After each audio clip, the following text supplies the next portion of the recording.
Assalamualaikum warahmatullahi wabarakatuh. Hamdan syukran ala ni'matillah.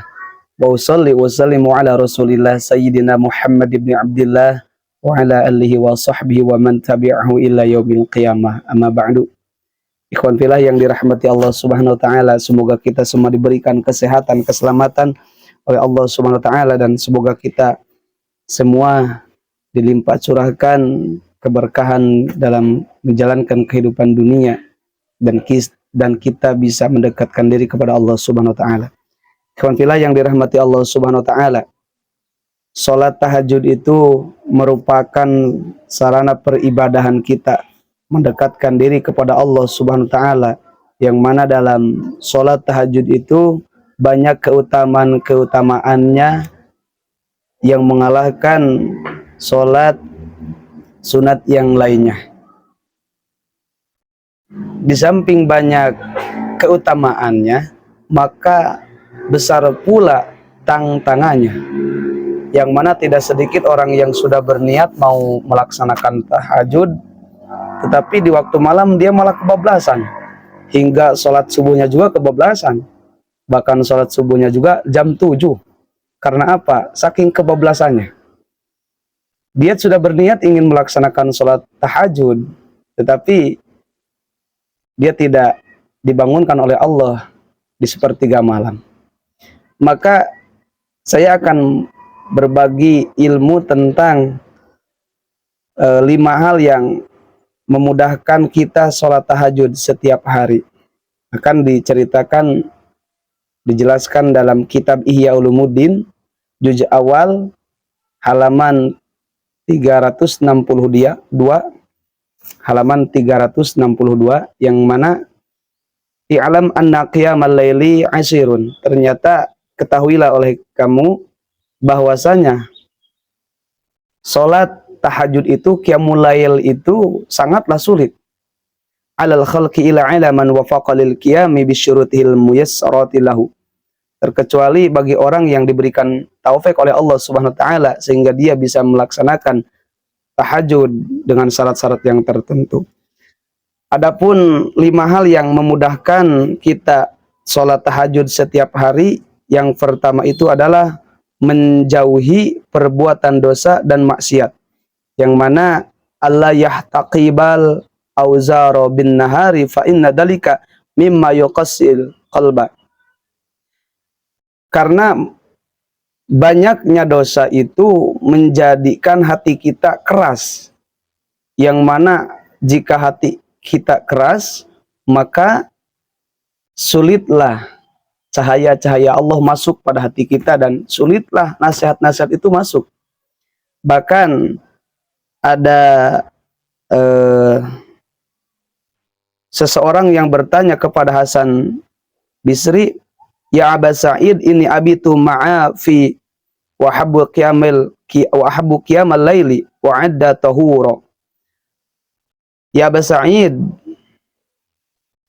saya ini sudah berniat ingin bangun tengah malam dan saya sudah menyiapkan untuk bersuci, tetapi saya malah kebablasan sehingga saya tidak bisa melakukan sholat tahajud. Maka kata Hasan Bisri itu, dunubuka qayadatska, yang artinya dosa-dosamu telah mengikatmu. Jadi kita pahami ternyata ketika kita banyak dosa maka susah untuk bertahajud. Maka solusinya banyaklah istighfar kepada Allah Subhanahu wa taala. Karena manusia itu tidak luput dari kesalahan dan dosa. Dan yang kedua itu, supaya kita bisa bangun sepertiga malam, tidak meninggalkan tidur siang karena itu sunnah. Dijelaskan di dalam kitab ini, Allah yatruka qailulah bin nahari fa innaha sunnatun listi'anati ala qiyamil lail. Jadi janganlah kalian meninggalkan qailulah, itu tidur siang sebelum, di dalam kitab Adqiyah dijelaskan sebelum zuhur. Maka hukumnya sunnah untuk membantu kita bisa bangun tengah malam. Bahkan ada keterangan ista'inu bittu'ami sahari ala siyamin nahar wa bil qailulati ala qiyamil lail. Dan jadikanlah qailulah itu menjadi sarana pembantu untuk kamu bisa bangun tengah malam. Maka hukumnya sunnah. Jadi jika ada orang yang mau bangun tengah malam, maka sempatkanlah tidur di waktu siang.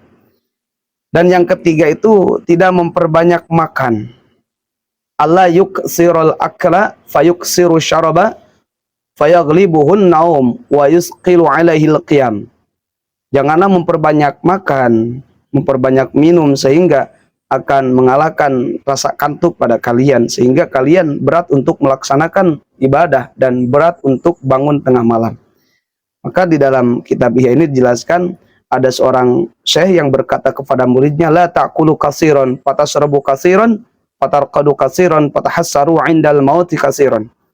Janganlah kalian itu memperbanyak makan, memperbanyak minum dan memperbanyak tidur. Nanti kalian akan merasa kerugian indal mauti katsiran, ketika mati. Maka ikhwan fillah yang dirahmati Allah Subhanahu wa taala, itulah nomor 3. Dan yang nomor 4, tidak membebankan fisik di siang hari, membuat badan kita kecapean. Yang mana dijelaskan Allah yata'iba nafsu bin nahari fil amali allati tuya'ibuhal jawarih wa tudha'ifu bihal a'sab. Jadi janganlah kalian tuh membebani, membuat lelah diri kita di waktu siang sehingga kelebihan membuat lelahnya, sehingga para otot-otot kita dan urat-urat kita itu menjadi lemah, sehingga akan terlintas di perasaan kita ngantuk. Nah, kalau kita capek di siang harinya, maka tentu kita di malam hari susah untuk bangun sepertiga malam untuk melaksanakan tahajud. Dan yang kelima itu mengamalkan sunnah saat tidur. Yang mana sunnah-sunnah saat tidur itu banyak. Di antaranya berwudu, berzikir dulu yang diajarkan oleh Rasulullah, membaca salat, membaca tahmid, takbir, tahlil, membaca tasbih, kemudian membaca surah Al-Ikhlas, surah Al-Falaq, surah An-Nas, surah ayat kursi. Dan cara tidurnya yaitu dengan posisi seperti diajarkan oleh Rasulullah, yaitu seperti orang yang mati, yang dihadapkan ketika di liang lahat. Maka itu anjuran-anjuran sunnahnya.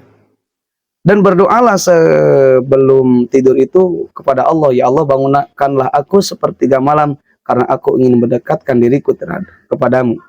Karena tidak ada yang bisa membangunkan kita di waktu malam itu terkecuali Allah Subhanahu wa taala. Karena Allah itu yang bisa membangunkan kita. Maka dengan 5 hal tersebut, insya Allah kita akan mudah bangun tengah malam untuk mendekatkan diri kepada Allah Subhanahu wa taala. Ikhwan fillah yang dirahmati Allah Subhanahu wa taala, semoga bermanfaat. Billahi hidayah wa taufiq. Wassalamualaikum warahmatullahi wabarakatuh.